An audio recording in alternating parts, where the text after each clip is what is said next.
Il est impossible, depuis quelques années maintenant, d'échapper à cette vague d'engouement concernant le retour en Afrique, le business en Afrique et l'investissement en Afrique. Si la question que tu te poses, c'est comment à ton niveau tu peux participer à ta manière à l'investissement sur le continent, je me propose dans cette vidéo de partager avec toi 5 étapes indispensables pour commencer à investir sur le continent. C'est parti!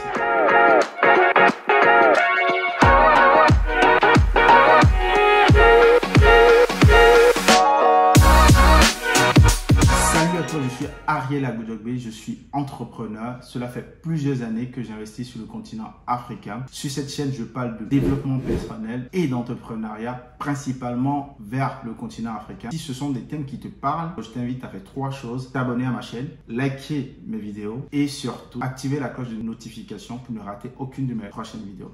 Pour entrer dans le vif du sujet, nous allons parler des 5 étapes indispensables pour commencer à investir en Afrique. Moi aussi, quand j'ai démarré, ça a été très compliqué de comprendre les codes pour l'investissement en Afrique. La première étape pour commencer à investir en Afrique, c'est de déterminer dans quel secteur vous voulez investir. Je vois tellement de personnes qui ont du mal à choisir le secteur dans lequel ils veulent investir. Est-ce que c'est de l'agriculture? Est-ce que c'est de l'élevage? Est-ce que ça va être dans les transports? Est-ce que ça va être dans l'informatique? Je vois des gens partis dans tous les sens. La première chose à faire avant tout, c'est de déterminer dans quel secteur vous voulez investir. Parce que chaque secteur a ses problèmes et chaque secteur a ses challenges. Donc, il faut relever ces challenges. On ne peut pas embraser tous les secteurs à la fois. Il faut choisir un secteur dans lequel vous allez vous concentrer, étudier votre marché et investir dans un secteur. Si vous voulez investir dans l'agriculture, vous calculez la demande qu'il y a aujourd'hui, les partenaires avec lesquels vous pouvez commencer à travailler dans votre pays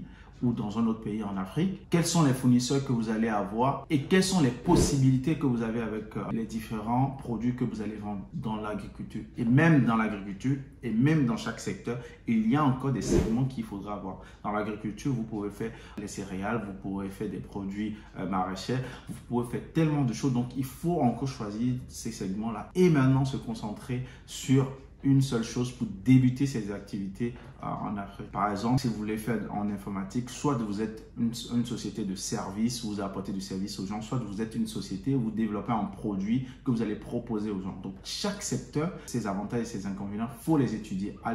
Rentrer en Afrique, vouloir investir en Afrique et aller comme ça sans étudier dans quel secteur vous allez investir est déjà un synonyme d'échec dès le départ. La deuxième étape indispensable pour commencer à investir en Afrique, c'est de se former. Quand je dis se former, la plupart des gens pensent directement à prendre un coach ou aller chercher forcément de l'information. Ça, c'est très bien quand vous avez les moyens. Mais pour des gens qui ont des petits budgets, je conseille beaucoup de se former sur YouTube. Sur YouTube, aujourd'hui, vous avez des pépites, même des vidéos qui ont 100 vues. Vous avez des pépites qui sont à l'intérieur. Se former, c'est regarder pas mal de vidéos dans le secteur où vous voulez investir, déjà pour avoir des notions dans ce que vous voulez faire. Et commencer à se renseigner dans le pays où vous voulez investir sur les différences qu'il y a dans ces secteurs-là. Qu'est-ce que vous pouvez apporter de nouveau dans ce secteur? Vous commencez à vous former, assimiler un peu ce qui se passe dans ce secteur et comprendre. Par exemple, moi, j'ai aujourd'hui une ferme. Avant de commencer ma ferme, j'ai commencé à regarder des vidéos sur YouTube et voir comment d'autres personnes avaient lancé leur ferme, avaient construit leur bâtiment et j'ai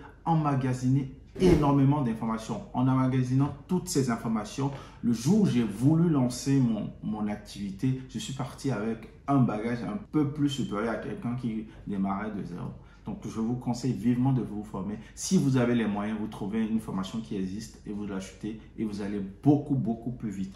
Mais se former est indispensable. La troisième étape, j'entends souvent les gens dire il ne faut pas avoir de business plan pour aller en Afrique, il faut directement se lancer. C'est totalement faux. Quand ils disent ça, ils n'expliquent pas exactement ce qu'ils mettent dans le fait de ne pas avoir de business plan. En fait, je conseille aux gens d'avoir un business plan. La troisième étape, c'est clairement avoir son business plan. C'est quoi avoir un business plan? Ce n'est pas avoir un document de 5 pages. Avoir un business plan, c'est déterminer ce que vous allez faire, dans quel secteur vous allez investir, déterminer quels sont les potentiels de ce secteur, quels sont les coûts que vous allez avoir, quelles sont vos valeurs, vos key métriques que vous avez pour pouvoir aller plus vite dans ce secteur. On n'a pas les mêmes atouts en arrivant en Afrique. Il y a des gens aujourd'hui qui ont déjà des mamans qui ont des restaurants. Donc, s'ils se lancent en agriculture, par exemple, ils vendent du poulet, que sa maman fait déjà du poulet dans son restaurant. Il a déjà un avantage principal pour pénétrer le marché. Il y a des gens aujourd'hui qui ont leurs parents qui sont déjà dans des ministères où il y a des besoins en informatique. Donc, s'ils se lancent en informatique, il va avoir facilement des marchés sur l'informatique parce que ses parents vont l'aider ou des gens sur place, des amis, sont déjà dans un écosystème. Vous devez déterminer tout ça. Et pour le faire, il y a un outil excellent pour le faire, c'est le Business Model Canva que vous allez voir. Je vais vous partager un modèle Canva, vous allez voir. Il est très simple, il se tient sur une seule page. Le business plan à l'ancienne avec 10 000 pages, il ne sait plus rien aujourd'hui. Il faut faire un Business Model Canvas et déterminer quels sont vos sous que vous allez mettre à l'intérieur et qu'est-ce que ça va vous rapporter et quels sont les avantages que vous avez à vous lancer dans ce secteur aujourd'hui. Donc, il faut faire un minimum de business plan pour démarrer son activité. C'est indispensable. La quatrième étape que je vois beaucoup de gens sauter aussi, c'est d'aller sur le terrain. Beaucoup de gens envoient énormément d'argent en Afrique pour l'investissement, mais ne vont jamais sur le terrain. Ça sert à quoi d'investir jusqu'à 30 000 € sur le continent et de ne même pas prendre un billet qui coûte 500, 400, 1000 € pour aller voir ce que votre investissement est en train de faire? C'est impossible d'investir juste avec votre téléphone. Ce n'est pas possible, ce n'est pas viable. C'est impossible pour vous de réussir votre investissement comme ça. Et en fait, ils s'étonnent quand ils viennent plusieurs années plus tard, voir que leur investissement n'a pas été ce qu'on leur a raconté au téléphone. C'est très difficile pour les gens sur place de vous tenir au courant et dans nos mœurs, c'est compliqué de dire aux gens oui, ce que tu as envoyé, ça ne marche pas. Il faut aller vérifier sur votre investissement sur le terrain. Allez sur le terrain, descendez sur le terrain et allez vérifier votre investissement. Allez vérifier le secteur dans lequel vous voulez investir. Allez rencontrer des partenaires dans votre secteur. Allez voir des gens qui ont déjà démarré. Et même s'ils ne vous donnent pas toutes les informations, vous aurez le minimum. Sur mon marché, voilà là où on vend tel produit, voilà là où tel secteur fonctionne, voilà là d'où vient tel produit. Et ce sont des informations que vous ne pouvez qu'avoir sur place. Vous saurez que par exemple, je prends l'exemple du marché de Cotonou, sur tel étalage, c'est là qu'on vend le poulet. C'est dans cette zone qu'on vend le poulet. Donc si je vais là, je peux demander aux gens combien vous vendez votre poulet, vous avez les prix. Il n'y a pas de données statistiques que vous allez avoir comme en Europe pour pouvoir démarrer votre activité. Donc, il vous faut absolument aller sur le terrain. Et aller sur le terrain au début même de votre activité pour comprendre et rencontrer les gens de ce secteur. Et ensuite, continuer à aller sur le terrain, même après vos premiers investissements. La cinquième étape, bien évidemment, c'est de se lancer. Je vois des gens réfléchir énormément. Je rencontre beaucoup d'amis aujourd'hui et qui me disent, mais tu es en train de faire tes business en Afrique, comment ça va? Tu sens en eux qu'ils ont cette envie-là, mais se lancer, c'est juste l'étape. En fait, les gens confondent le fait de se lancer, ils déterminent ça comme une grande marche. Non, se lancer, c'est juste dire, ok, je vais le faire, j'ai mis de l'argent, je vais aller voir comment ça va démarrer, et je démarre. Et je suis prêt à perdre l'argent que j'ai investi au départ pour rentrer dans mon activité. Il faut se lancer, il faut se mouiller. Pour nager, il faut rentrer dans l'eau. Le plus tôt possible, il faut se lancer parce que tous les jours que Dieu fait, des nouvelles personnes vont entrer dans votre activité. Ce sont de potentielles concurrences plus tard. La question qu'il faut se poser, c'est si je lance aujourd'hui, où serai-je dans 10 ans? C'est si je me lance aujourd'hui, qu'est-ce que je pourrais accomplir dans 10 ans?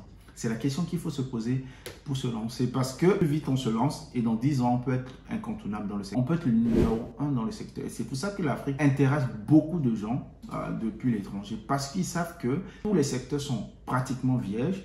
Et du coup, en fait, en se lançant aujourd'hui, dans 10 ans, dans 20 ans, ils seront probablement dans le top 3 des gens qui ont ce secteur. Et vous imaginez c'est quoi le top 3 d'un secteur? Le top 3 d'un secteur partage globalement 90% de l'argent du secteur.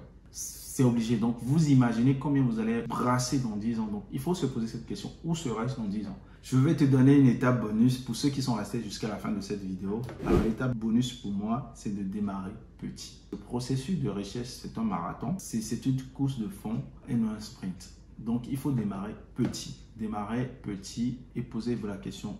Où est-ce que vous serez dans 10 ans, dans 20 ans, dans 30 ans? Peut-être vous serez le haricot d'un côté. Demandez-vous si vous êtes jeune, vieux. Posez-vous la question dans 10 ans, où est-ce que je serai? Peut-être pas avec des milliards, mais vous ne serez pas très loin. Vous aurez tellement engrangé si vous êtes resté dans votre secteur et que vous vous êtes appliqué, vous serez très très loin dans 10 ans. Voilà ce que je voulais partager avec vous. Merci d'avoir suivi cette vidéo jusqu'au bout. Si le contenu t'a plu, n'hésite pas à t'abonner, à liker, à soutenir ce que je fais. Ça m'encouragera à faire davantage de vidéos sur les secteurs. Et si vous avez d'autres questions concernant l'investissement en Afrique, n'hésitez pas à me les poser dans les commentaires. J'essaierai de répondre ou de faire une vidéo pour en parler si je vois qu'il y a beaucoup de gens qui en parlent. Donc voilà les 5 étapes selon moi qui sont indispensables pour commencer l'investissement en Afrique. Si vous pensez aussi que vous avez d'autres étapes indispensables, n'hésitez pas à me les partager dans les commentaires. C'était Ariel. Peace. Ciao. Ciao.